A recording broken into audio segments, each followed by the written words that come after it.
Soon you'll be able to put your entire retirement savings into cryptocurrencies and private equity. This is something that President Trump back in August 8th said. He wants your 401k to access crypto and private equity firms. This has been something that the $5 trillion private equity industry has wanted for years, which is access to America's retirement plans.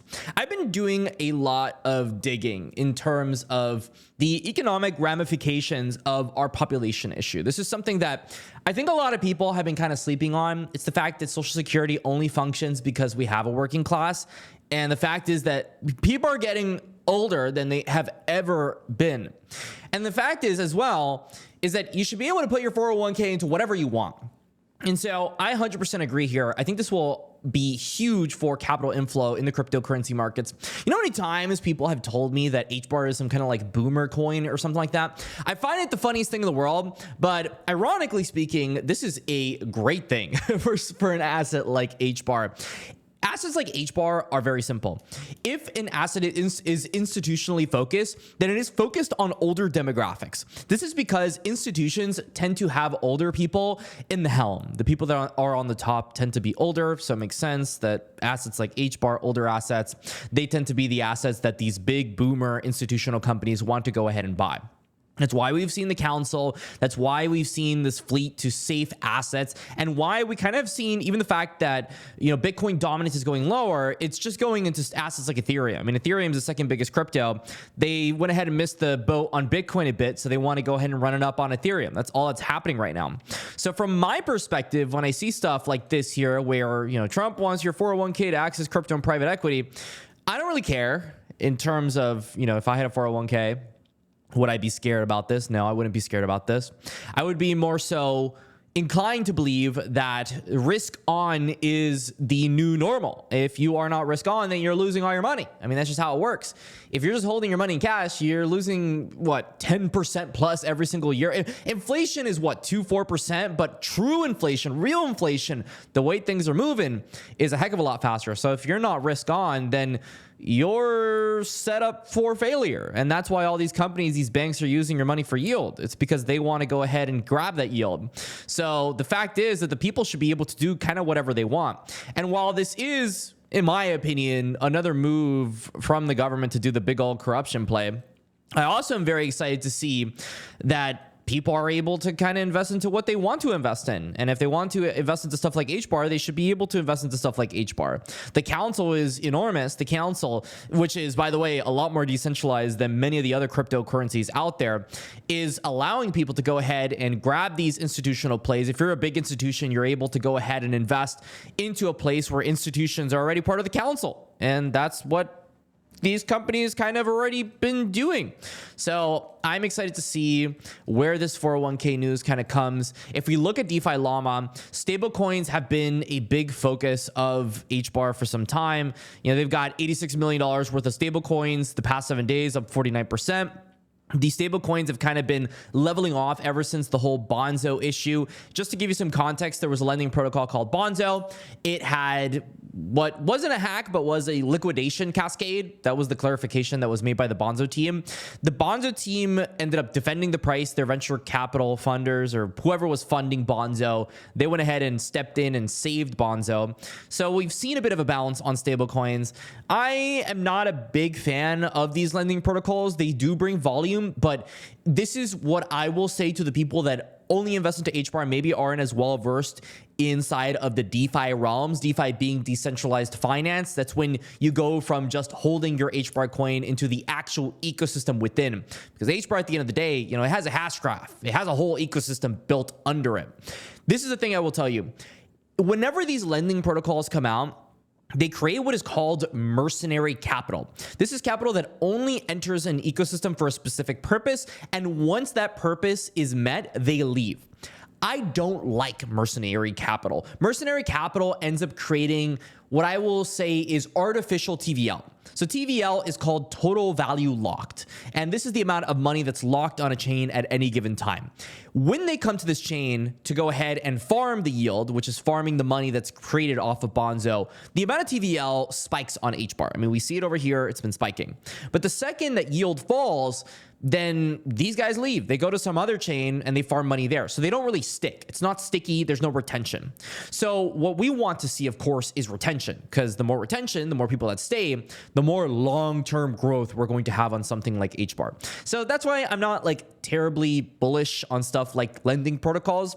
I'm a lot more bullish on, launch pads and things that are actually bringing projects to the chain, because the more products we have on chain, the more reasons that people have to actually interact with the chain, if that makes sense. So that's kind of what I'm looking for. I want to see more incubations. I want to see more projects, more institutions do exactly what we've been saying for the longest time, which is, we have a big council. We have a council with Fortune 500 companies, with companies all over the globe that are enormous.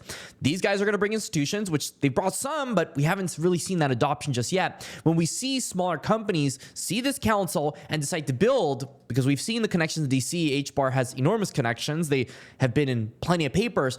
These companies come in, hopefully from the US, because HBAR is US based. It seems like the cycle is big into the US. And as you can see here, I mean, the big news for today was Trump. That is America. Whether or not you agree with Trump doesn't really matter. All that matters is what America as a whole is doing, and they have the most capital. They're the strongest financial institution on the planet, right? The government is. So what they end up doing, bring companies to the US. If HBAR brings company to their blockchain, which is based in the US, that is a good thing. We want company to be there. So that's where I am kind of focused in terms of DeFi on HBAR. I want to see more projects that are incubators. There are a couple that are what I would consider to be ecosystem drivers. These are tokens that are created for the sole purpose of bringing attention to a chain. Bonzo is one of them, which brought mercenary capital. Ones that I think are stickier are culture coins. The culture coins are coins that the entire ecosystem as a whole kind of backs. 𝐸 is the only one that right now I think has any legs to survive. The other ones are just way too small.